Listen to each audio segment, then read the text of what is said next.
Good morning students, कैसे हैं? कैसा चल रहा है पढ़ाई लिखाई? ठीक ठाक हैं?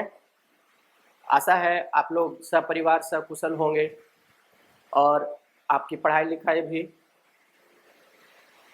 यूट्यूब चैनल के माध्यम से बेहतर हो रहा है, ऐसा हम उम्मीद करते हैं। इसके पीछे क्लास में आपने देखा होगा ठोस की अशुद्धता, और ठोस की अशुद्धता में आप लोग शुरू से देखें तो उसमें बिंदु दोष, उसमें फिर हम लोग आगे बढ़े होंगे स्टिचोमेट्रिक और नॉन स्टिचोमेट्रिक। तो स्टिचोमेट्रिक में हम लोग पढ़ लिए होंगे रिक्तिका दोष, अंतराकाशी दोष, स्टॉकी दोष और फ्रैंकल दोष। अब हम लोग नॉन स्टिचोमेट्रिक दोष में आते हैं और नॉन स्टिचोमेट्रिक दोष के बाद फिर ये टॉपिक खत्म होता है और एक लास्ट टॉपिक आपका चलेगा रवादार ठोस के गुण, और फिर उसके बाद ये चैप्टर खत्म होगा। उसके बाद फिर अगला चैप्टर में आए। तो हम लोग अभी चलते हैं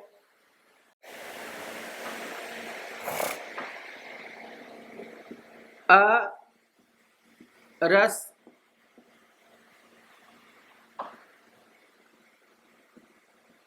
समीकरण ज्यामितीय दोष, जिसमें नॉन स्टिचोमेट्रिक डिफेक्ट्स आता है। अब ये नॉन स्टिचोमेट्रिक डिफेक्ट्स क्या है जो आपको बताते हैं, बताया भी है। कहता है स्टिचोमेट्रिक जिस दोष में अवयवी कणों के संख्यात्मक मान के अनुपात में परिवर्तन नहीं होता है, वो क्या था? स्टिचोमेट्रिक रस समीकरणीय ज्यामितीय दोष। और अरस समीकरणीय ज्यामितीय दोष के अंतर्गत क्या आता है कि वैसा दोष जो रवादार ठोस के अवयवी कणों के संख्या के अनुपात में अंतर, माने एक ज्यादा और एक कम होने के कारण उत्पन्न होता है। उसमें नॉन स्टिचोमेट्रिक में ज्यामित अवयवी कणों के संख्यात्मक मान के अनुपात में अंतर नहीं होता था, और यहाँ ज्यामितीय उसके जो अवयवी कण है उसके जो संख्यात्मक मान का जो अनुपात है उसमें क्या होता है? अंतर होता है। तो वैसा दोष जो रवादार ठोस के अवयवी कणों के अनुपात में अंतर के कारण उत्पन्न होता है। वैसा दोष जो रवादार ठोस के अवयवी कणों के अनुपात में अंतर के कारण, यानी एक का संख्या ज्यादा और एक का संख्या कम होने के कारण जब दोष उत्पन्न होता है उसको अरस समीकरण ज्यामितीय दोष कहते हैं। इसको लिख लीजिएगा।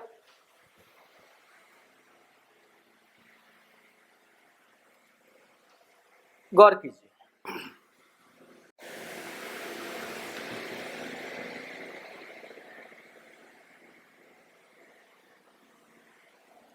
जरा गौर कीजिएगा।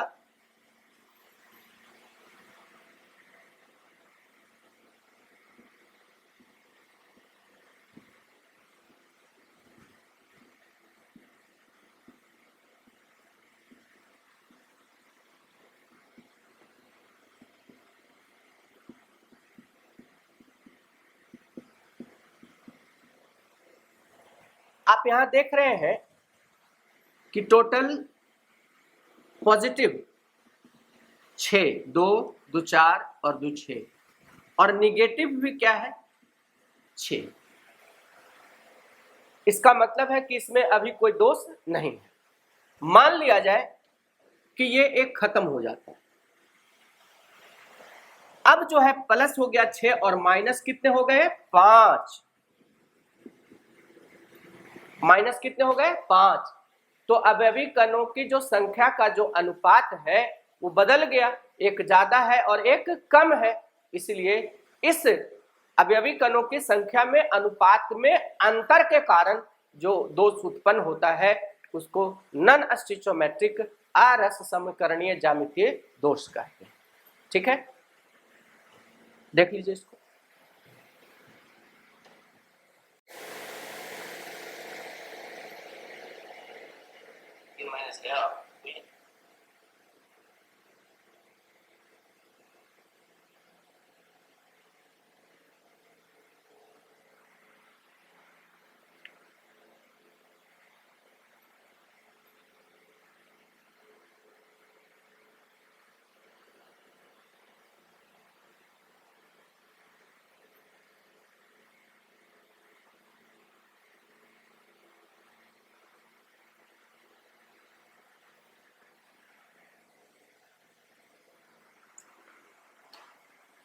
ध्यान देंगे,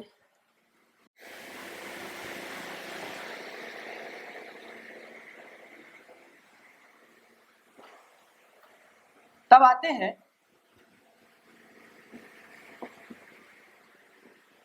टाइप्स ऑफ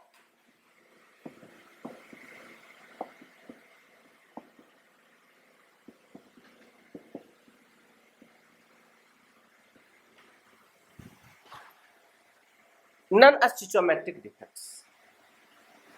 ठीक है,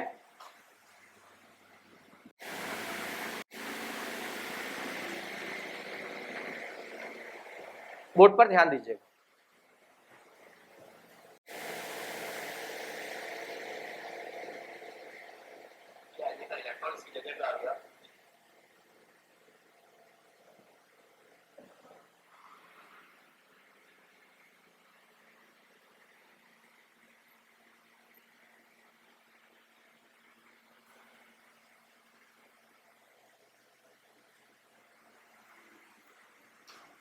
देखिएगा, इसके दो प्रकार। पहला है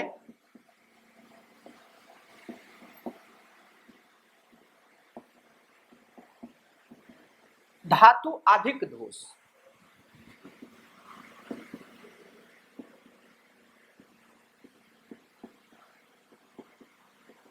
और दूसरा है धातु न्यूनता दोष। ये धातु अधिक और धातु न्यूनता, इसमें इसको दो भाग में बांटा गया है।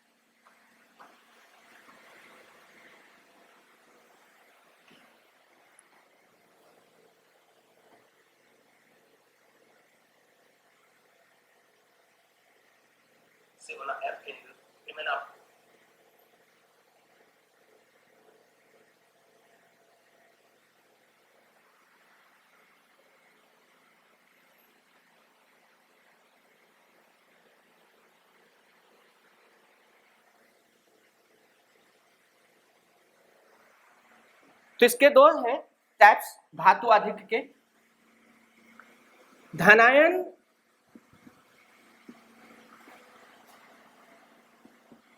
अधिक और ऋणायन न्यूनता।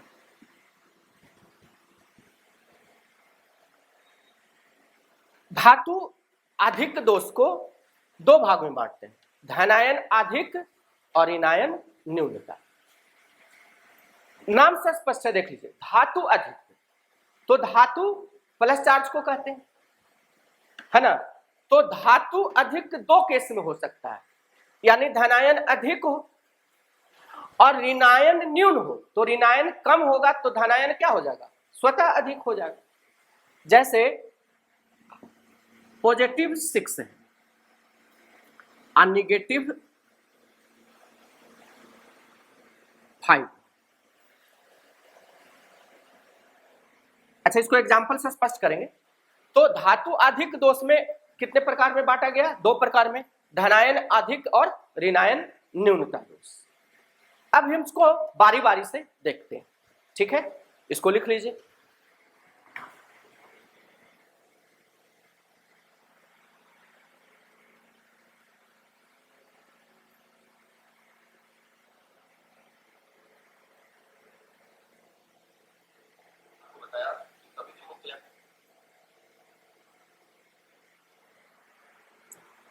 तो सबसे पहले हम देखते हैं धनायन आधिक्य दोष।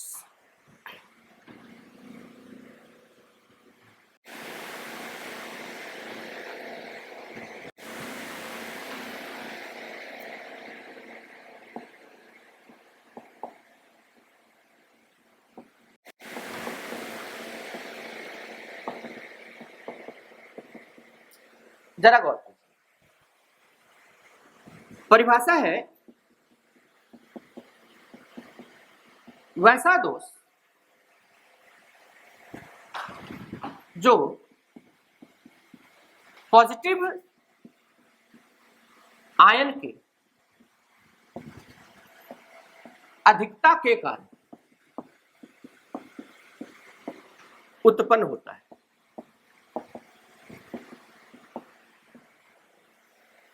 वैसा दोष जो पॉजिटिव आयन के अधिकता के कारण उत्पन्न होता है। इसका एग्जाम्पल जो है ZnO, ZnS, PbS। इसमें मुख्य बात जो याद करने की है धनायन आधिक्य दोष में कि पॉजिटिव आयन यानी कि जो धातु होता है वो डी ब्लॉक का होता है।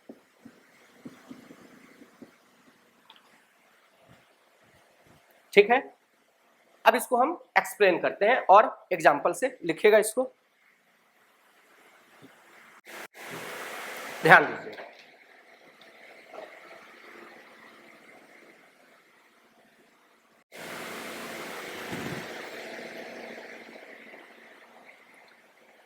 सपोज मान लीजिए एक क्रिस्टल है जिंक ऑक्साइड, ठीक है, इसको हम क्या करते हैं, गर्म करते हैं। तो गर्म करने पर Zn+2 और 2E और O, है ना। तो Zn+2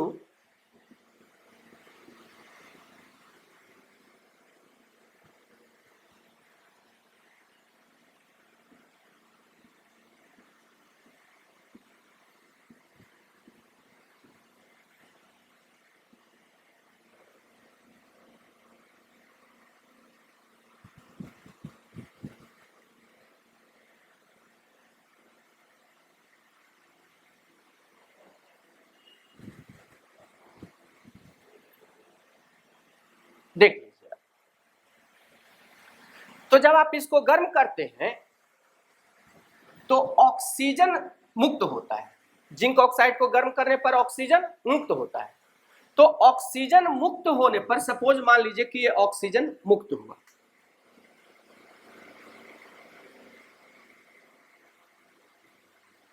ऑक्सीजन मुक्त हो गया। अब ये ऑक्सीजन मुक्त होने पर क्या होता है कि ये ऑक्सीजन, ये जगह क्या हो गया, खाली हो गया। जगह क्या हो गया, खाली हो गया। तो खाली होने से ध्यान दीजिएगा, Zn कितने हो गए,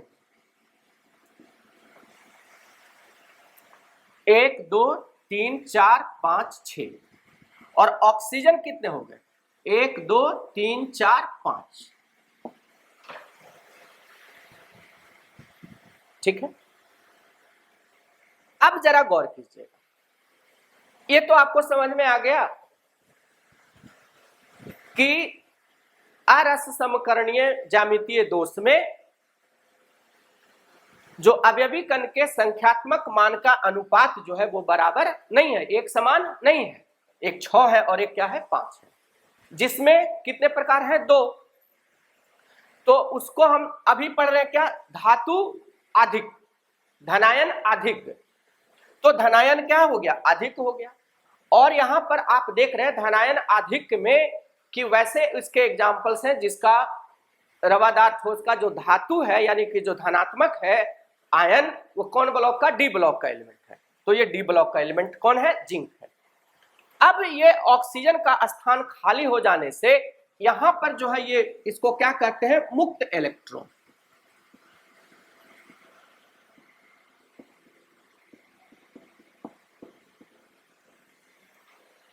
क्या कहलाता है, मुक्त इलेक्ट्रॉन कहलाता है। और ये मुक्त इलेक्ट्रॉन जो है यहां पे चलाता है,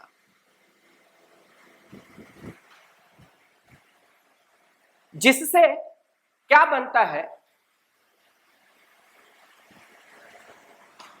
इस स्थान को हम क्या कहते हैं, एफ केंद्र कहते हैं।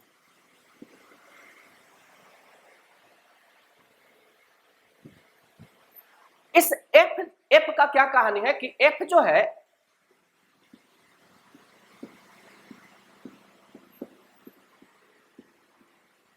फर्मनजेंडर शब्द से बना है।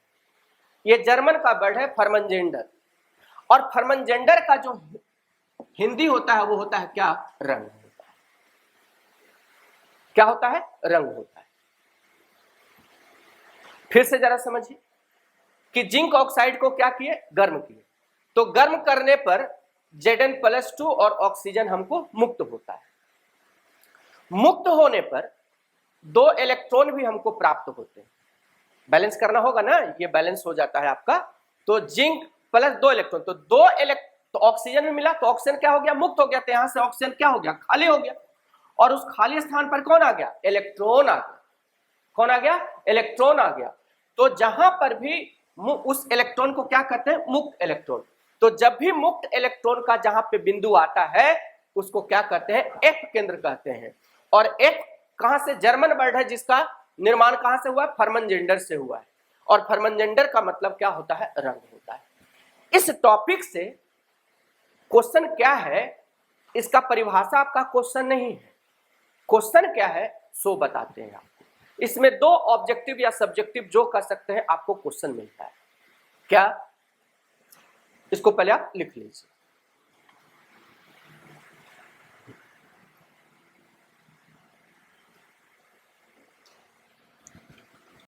तो ध्यान दीजिएगा,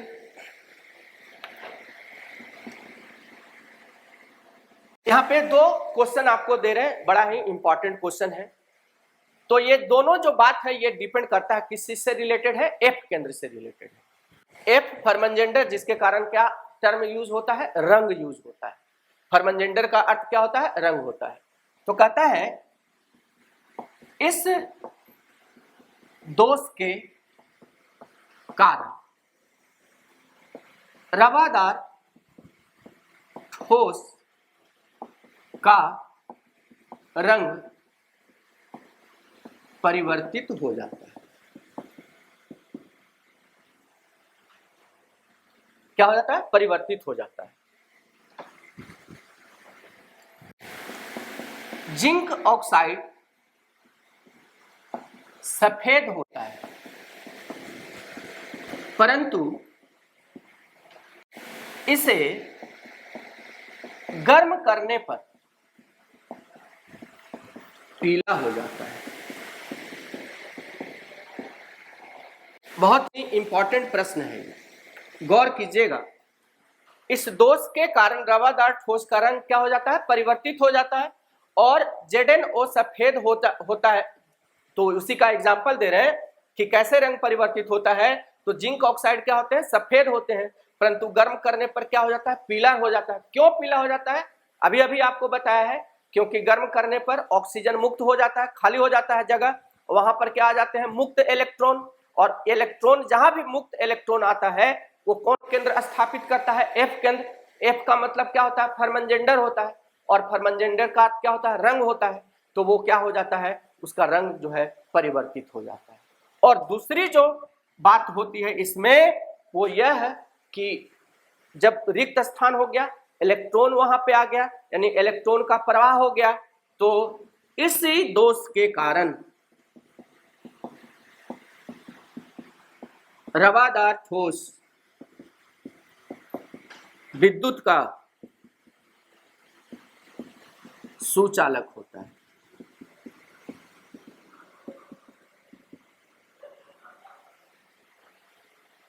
समझ गए बात को? इसमें एक और क्वेश्चन है, दिखाते हैं आपको, आया हुआ क्वेश्चन एग्जामिनेशन में, इसको लिख लीजिए।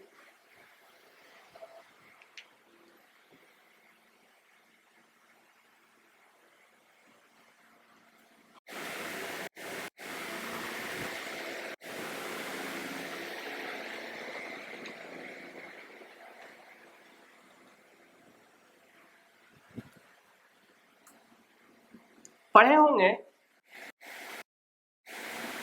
कि पीवीएस को मूर्खों का सोना कहा जाता है, क्यों? पीवीएस को मूर्खों का सोना कहा जाता है, क्यों? क्वेश्चन लिख लीजिए।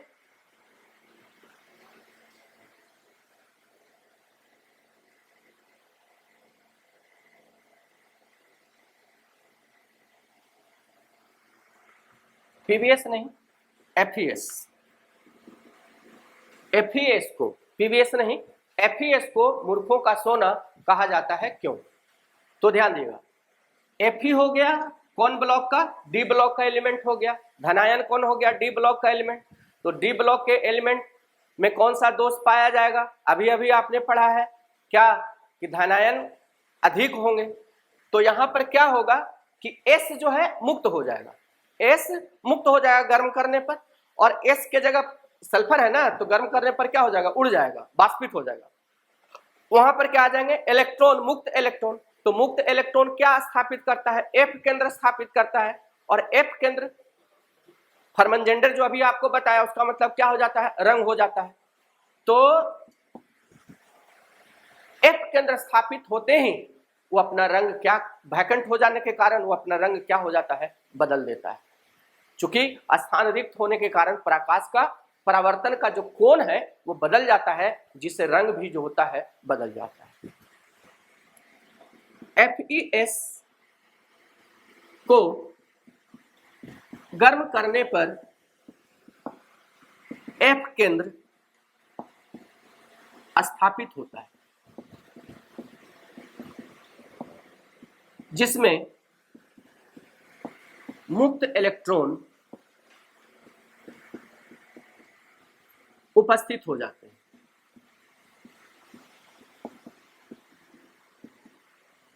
अतः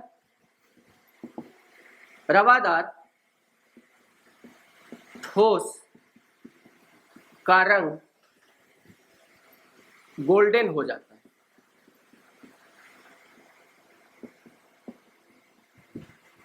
जिसमें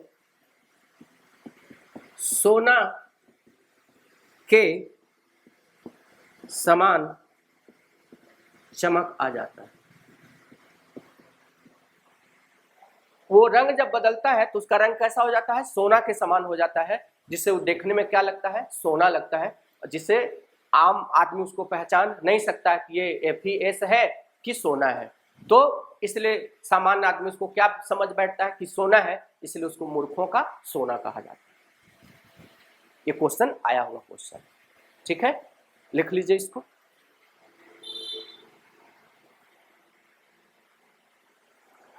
आगे चले।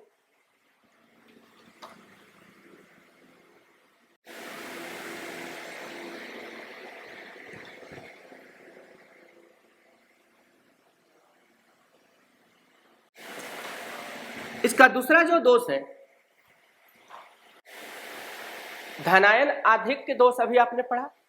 अब दूसरा हम लोग पढ़ेंगे ऋणायन न्यूनता दोष। अब ये ऋणायन न्यूनता दोष को हम समझते हैं। परिभाषा क्या है? वैसा आयनिक रवादार ठोस जिसमें ऋणायन की संख्या, उसमें क्या था, धनायन को धनायन ज्यादा हो गया, तो धनायन ज्यादा हो गया तो धनायन की अधिकता हो गई। अब है धनायन अधिक होना चाहिए, लेकिन धनायन अधिक होने के लिए दो कंडीशन, या तो धनायन को ज्यादा कर दो या तो ऋणायन को कम कर दो। तो यहाँ ऋणायन न्यूनता दोष, तो यहाँ पे क्या करना होगा कि ऋणायन की मात्रा को कम करना होगा, जिसमें ऋणायन की संख्या को कम करने के कारण, वैसा आयनिक रवादार ठोस जिसमें ऋणायन की संख्या को कम करने के कारण दोष उत्पन्न होता है। Example NaCl, KCl, EtC। इसका मतलब क्या हुआ कि इसका धनायन S ब्लॉक मेटल होता है। क्या होता है, S ब्लॉक मेटल होता है। यानी इसके पहले जो आपने देखा था धनायन अधिकता में क्या था, ZnS था एग्जाम्पल, तो जिंक जो है कौन ब्लॉक धातु है, D ब्लॉक धातु है। और यहां ऋणायन न्यूनता दोष में जो रवादार ठोस होंगे वो आयनिक होंगे, और वहां पर जो धनायन होगा वो कौन ब्लॉक, S ब्लॉक का। ठीक है, अब एग्जाम्पल देखते हैं।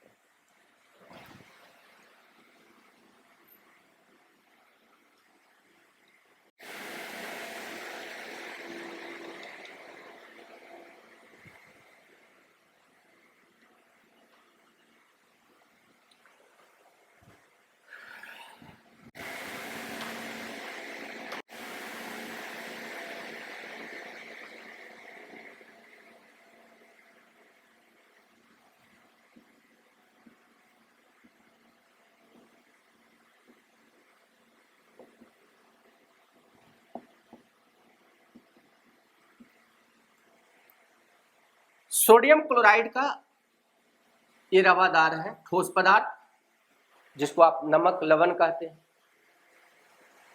इसके ऊपर से सोडियम का वाष्प प्रवाहित करते हैं। रवादार ठोस है NaCl का, जिसके ऊपर से सोडियम का वाष्प प्रवाहित करते हैं, तो ये टूट जाता है Na+ और एक इलेक्ट्रॉन। किसमें टूट गया, Na+ और एक इलेक्ट्रॉन। अब क्या होता है जरा गौर कीजिएगा।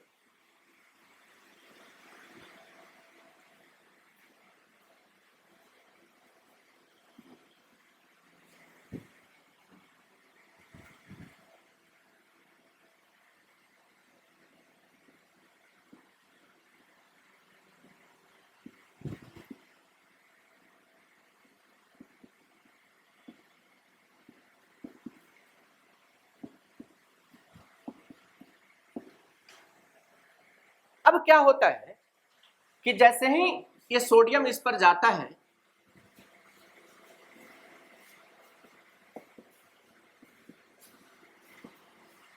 ये क्लोरीन को अट्रैक्ट कर लेता है। क्या कर लेता है, क्लोरीन को अट्रैक्ट कर लेता है।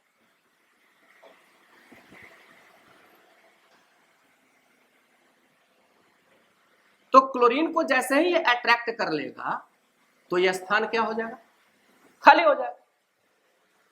स्थान क्या हो जाएगा, ये खाली हो जाएगा, और यहां पे क्या आ जाएंगे, इलेक्ट्रॉन आ जाएंगे। तो अब देख लीजिए यहां पर सोडियम कितने हैं, यहां पर 1 2 3। अब क्लोरीन कितने हैं, 2। तो ऋणायन क्या हो गया, कम हो गया। तो ऋणायन क्यों कम हो गया, क्लोरीन यहां अट्रैक्ट हो गया, क्योंकि यहां पे सोडियम के कारण क्लोरीन उससे क्या हो गया, उसके साथ जुट गया। सोडियम के साथ क्लोरीन जुट गया, और यहां जो मुक्त इलेक्ट्रॉन था यहां चलाया, और ये क्या बन गया, फिर F केंद्र बन गया। क्या बन गया, F केंद्र बन गया। और उस एफ केंद्र के कारण आप जानते हैं क्या होता है कि उसका रंग जो है बदल जाता है और वो विद्युत का क्या हो जाता है, सुचालक हो जाता है। इसको लिख लीजिए, इसका भाषा लिखते हैं, इसको पहले बना लीजिए, ठीक है। तो भाषा लिखें, इसको लिख लिया आप लोग।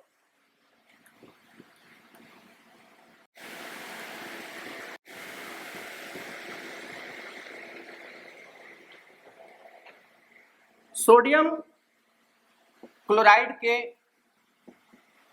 रवादार ठोस के ऊपर सोडियम का वाष्प प्रवाहित करने पर सोडियम आयन तथा इलेक्ट्रॉन द्वारा क्लोरीन को ग्रहित कर लिया जाता है, जिससे क्लोरीन का स्थान रिक्त हो जाता है तथा उसके स्थान पर मुक्त इलेक्ट्रॉन स्थापित हो जाता है। उसके स्थान पर मुक्त इलेक्ट्रॉन स्थापित हो जाता है। लिख लीजिए इसको।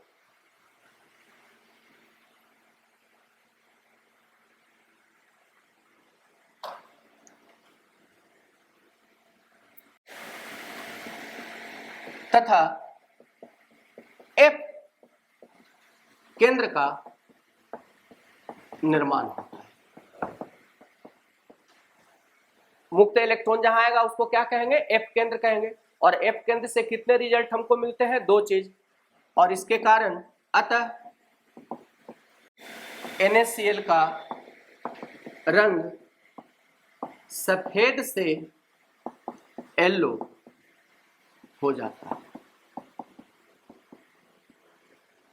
और इलेक्ट्रॉन उपस्थित होने के कारण वह विद्युत का सुचालक हो जाता है।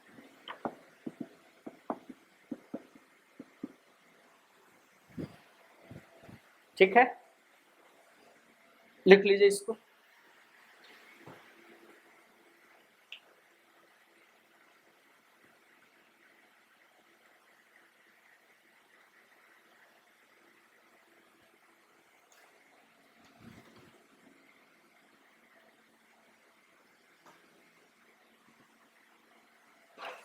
एक ऑब्जेक्टिव क्वेश्चन इसमें आपको ये आएगा कि अगर इस ब्लॉक में धनायन लिथियम रहेगा, सोडियम रहेगा या पोटेशियम रहेगा, तो लिथियम जब रहेगा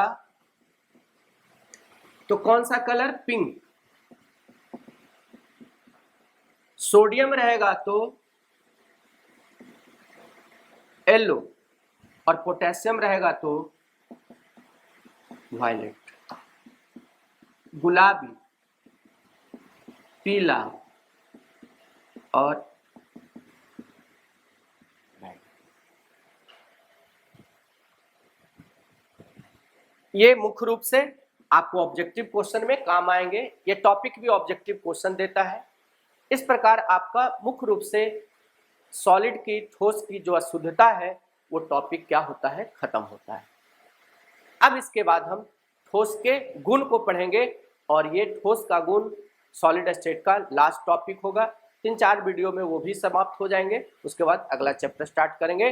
तब तक के लिए धन्यवाद। आप अच्छे से पढ़ाई करते रहेंगे। रेगुलर वीडियो आपको मैं डालता रहूँगा। आप जानते होंगे मेरे चैनल का नाम M Kumar chemistry classes Jehanabad. आप इसको सब्सक्राइब कर लें और बेल आइकन को जरूर दबा दें, जिससे कि आपको नए नए नोटिफिकेशन मिलते रहें। ठीक है। धन्यवाद।